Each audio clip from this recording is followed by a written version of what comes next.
तेरे 7-7 काल के दूत वो श्वासों को गिनते रहते हैं कि इसके इतने बाकी रह गए, इतने बाकी रह, और फिर अचानक इसको ढा देंगे, गिर जाएगा चक्कर आके या चारपाई पर पड़ा, फिर इसके अंदर से सूक्ष्म रूप में अंदर से गर्दन दबा देंगे और जिह्वा उठ नहीं सकती, जबान से कोई बोल नहीं सकता, टट्टी और पेशाब निकल जाती है।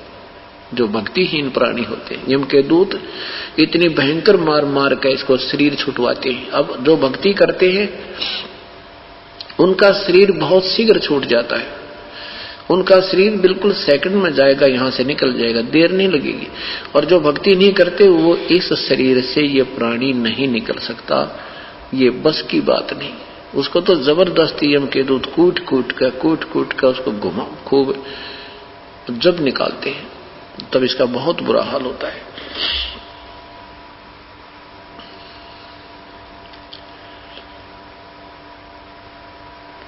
जम कीन कर तेरे सराने बैठा खर्च कदे का खाए, रसना बीच जो मेघ मार है सैनो दाम बतावे। पहले क्या करते थे, चोरी के डर से और पैसे को नीचे जमीन में गाड़ दिया करते, जेवरादी होता था उसको जमीन में गाड़ देते थे। और वृद्ध व्यक्ति ने सोचा करते कहीं पहले बच्चों को धन बता दूंगा तो ये खराब ना कर दे, फिर बता दूंगा और बता दूंगा 2 वर्ष में, और अचानक हो जाती है मृत्यु, वो सारा का सारा जोड़ा जाड़ा रह गया, ना दान किया ना धर्म किया। तो मरते समय फिर क्या करता है, उस भक्तिहीन प्राणी की जुबान बंद हो जाती है, वो ऐसे ऐसे करता है।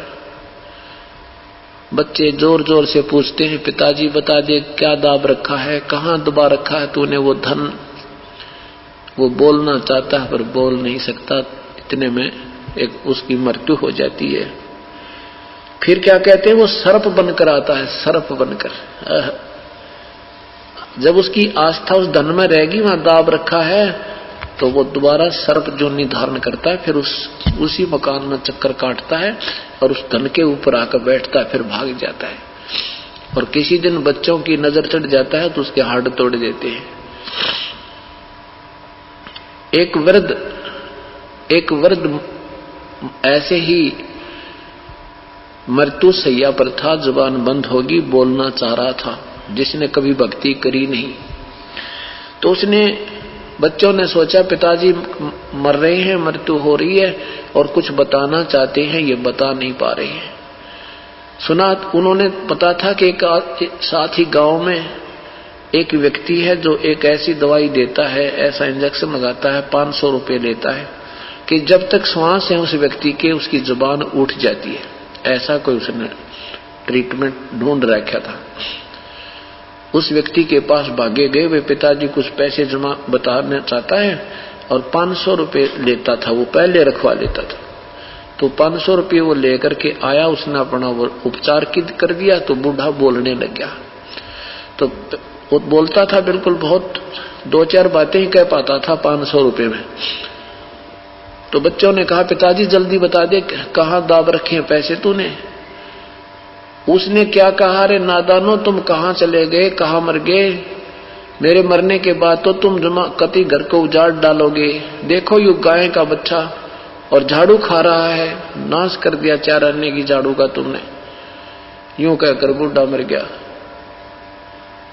अब वो बच्चे कहते हैं हे भगवान, ये 4 आने की झाड़ू हमारे 500 रुपये में पड़ गई।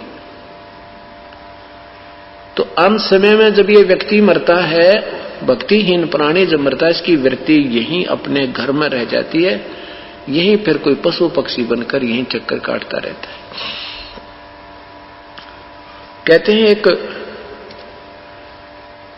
एक घर में खीर वो बना रखा था उन्होंने, दूध डाल के उबाल के दूध और रख दिया एक पात्र में 2 भैंसों का, और एक कुतिया, उनके घर पे कुतिया रहती थी साथ में, उन्हीं की वह विशेष मानी जाती है। हमारी कुतिया गली में बैठी रहती थी, वहीं से खाना खाती थी।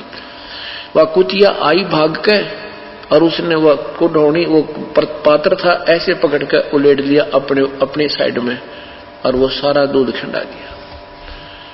अब गुरवाड़ा ने उसको मारे लठ, 2-3 डंडे ठोके।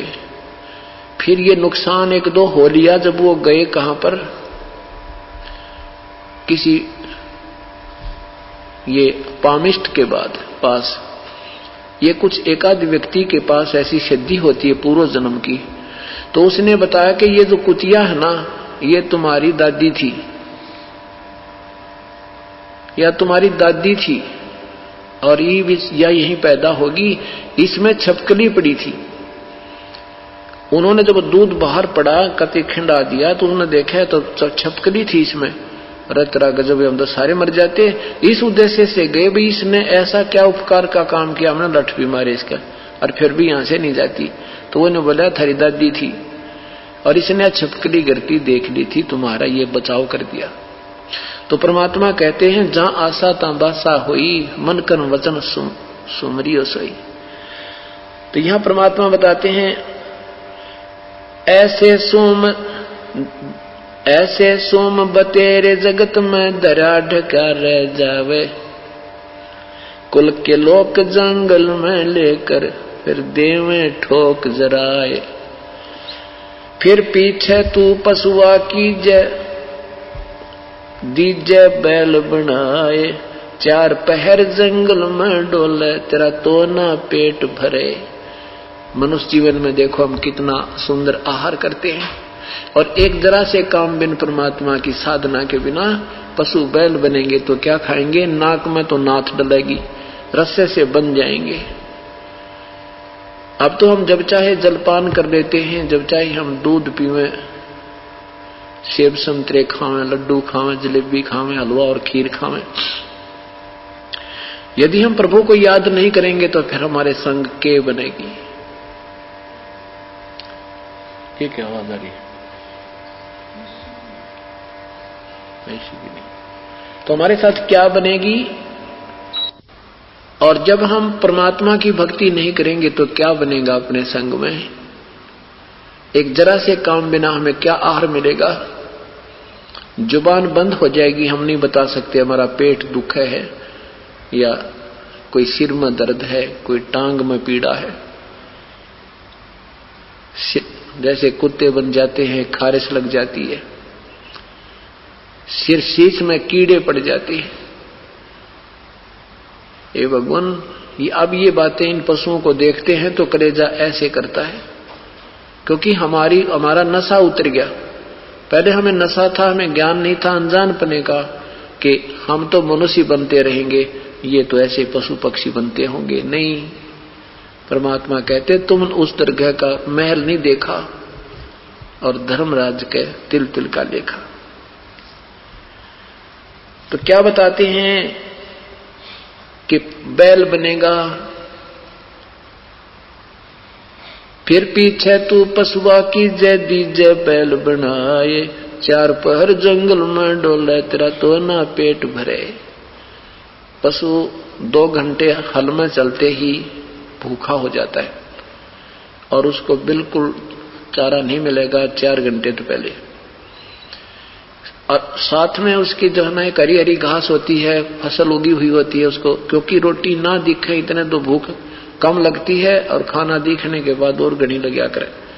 ऐसे ही चारा जब दिखाई देता है और ज्यादा भूख लगती है, खाना चाहता है, पर हादी के हाथ में, धनी के हाथ में सोटा और उसका रस्सा होता है। अब परमात्मा याद दिलाते हैं, नादानो आंख खोल थोड़ी सी। आज चाहे कोई राष्ट्रपति है और चाहे कोई पृथ्वीपति है, यदि जिसने भक्ति नहीं की, क्योंकि उसके साथ ये गति बनेगी, क्योंकि जो पिछले जन्म जन्मांतर के शुभ संस्कार हैं उनको आज हम अपना प्रयोग कर रहे हैं और अब तुरंत ही हमने भविष्य की तैयारी करनी थी। अब ये बात समझ में ना आती कि सुख गणा हो गया। ये सुख भी जीव का सबसे बड़ा दुश्मन है। इसलिए परमात्मा कहते हैं कि सुख के माथे पत्थर पड़ो, जो नाम हृदय से जावे, बलिहारी व दुख के जो पल पल नाम रटावे। यहां परमात्मा के भजन करने वाला गरीब व्यक्ति जो मजदूरी करता है वो पूरी पृथ्वी के राजा से भी ज्यादा पुण्यकर्मी प्राणी है। राजा तो अपने पिछले पुण्य को समाप्त कर रहा है, भविष्य का कुछ बना नहीं रहा, और वो गरीब व्यक्ति वो अपनी भक्ति करके वो सेठ हो रहा है, भक्ति का सेठ। कबीरा सब जग निर्धना, ये धनवंता ना कोए, धनवंता सो जानियो जप राम नाम धन होवे। परमात्मा ने तो वो सेठ देखना है जिसके राम नाम की कमाई होगी, और ये सेठ तो उसने बना के भेज रखा मालिक ने, उसका किया हुआ संस्कार उसको प्राप्त है।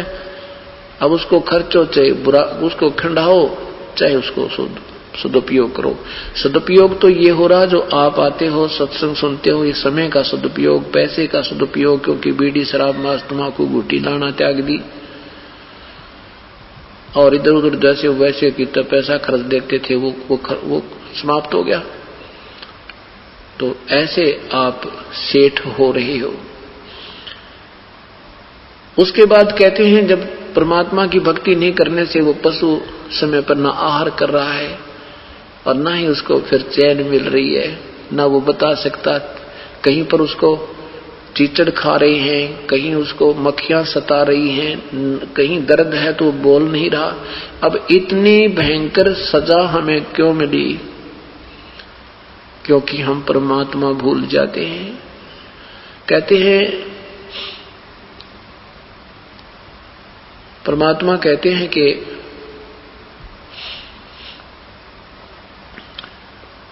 प्रभु की भक्ति को जो भुला देता है प्राणी,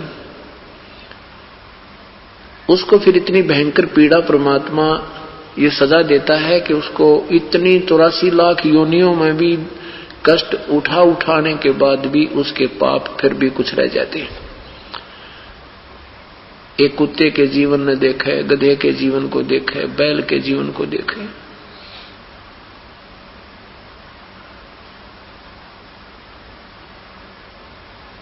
जब हम इन बातों को बहुत ही विश्वास के साथ और परमात्मा का एक विशेष आदेश मानकर सोचेंगे, फिर ये बात समझ में आएगी। क्या बताते हैं परमात्मा?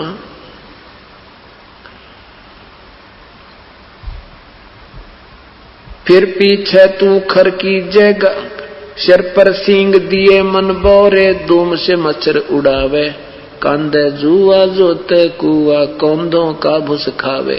और कमाल की याद दिवा दी कि सिर पर सींग दिए मन बोरे और धूम तो मच्छर उड़ावे।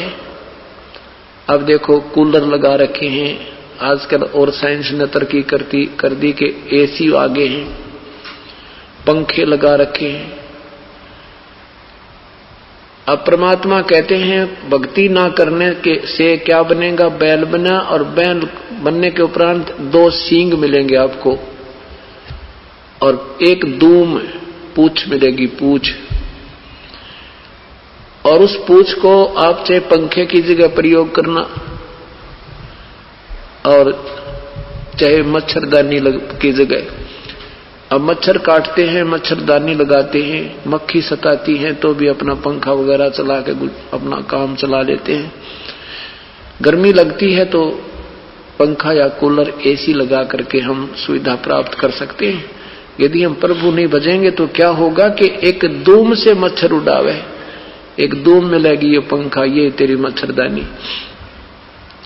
और कर्महीन प्राणी की वह धूम भी कट जाती है, 8-9 इंच की रह जाती है, उसको ऐसे करता बैठा बैठा।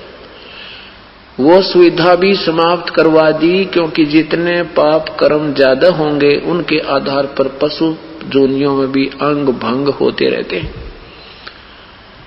अब परमात्मा याद दिलाते हैं, इन बातों को याद करके और आंखों में आंसू आ जाने चाहिए। हे भगवान, हमारे ऊपर कैसे मेहर करी, हमने ये कैसे वचन सुनने को मिल गए।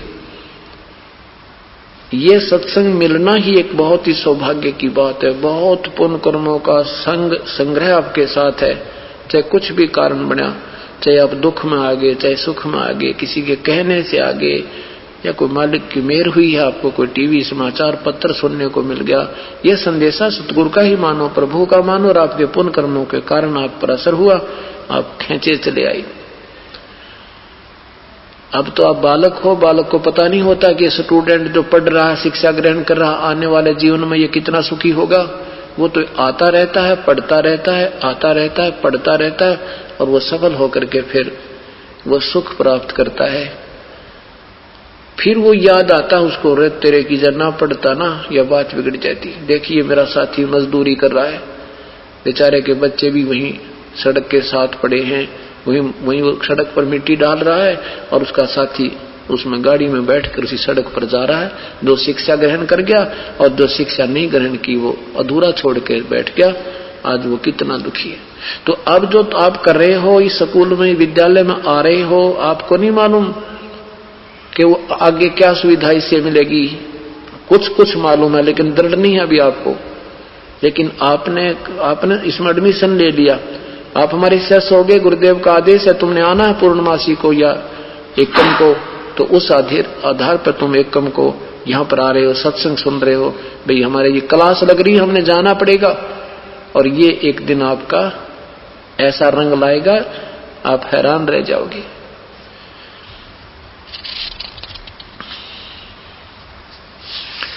अब क्या बताते हैं,